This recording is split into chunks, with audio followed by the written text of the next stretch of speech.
You better pray it's us who catches up to him and not those cartel boys from Juarez. Fiji, Rebecca, inflatable, nailed, gloves off, switch, bally high, Amarillo, cobbler, click. Wow, Fring's back. I love it.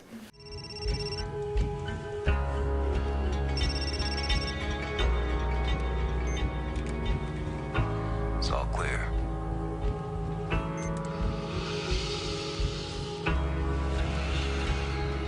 Wait here. You know, Breaking Bad was special because I wanted to do something very different with what everyone calls a villain. Normally when you see a villain, you see a stereotypical Italian villain, mobster, mafia movie. He has a little puppy on his lap and he's speaking like this, and it's like very intense, and it's always the same. And I thought that with Breaking Bad, when I did one episode, they asked me to do another one. They only asked me to be a guest star.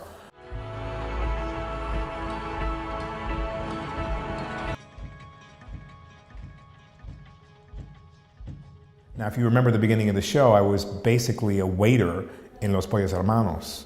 So you know, with yellow shirt, clip-on tie, and you had no idea that Gus was the kingpin.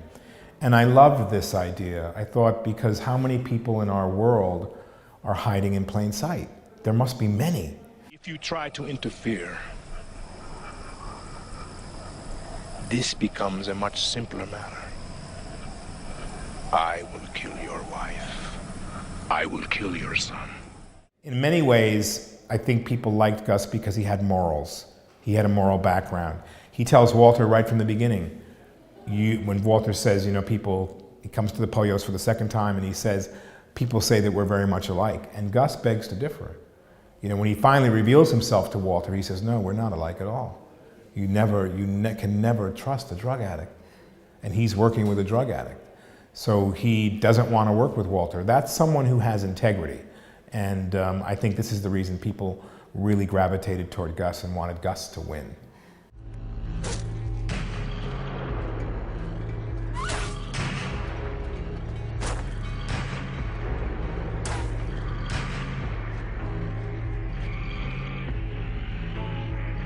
Every year I get offered so many different television shows. It's difficult for me because Once Upon a Time is one of the best ones. And of course, Breaking Bad is the greatest ever. Revolution was damn good, should have never gone away. I loved the character Tom Neville I played in that. So now it's more difficult for me because I don't think about making a living as much in television as I do about being part of something that's of the utmost quality and integrity. I mean, Breaking Bad will go down. It's, you know, the hazmat suits are in the Smithsonian. Like, it's part of history. It's part of pop culture history. It will go down as the best show of this century on television. And that, I'm really proud to be a part of that. I feel like I've been graced by the God and Goddess of the universe to not only have been in the show, but to have been such a highlight and to have become an iconic character within the show. It's just a beautiful thing.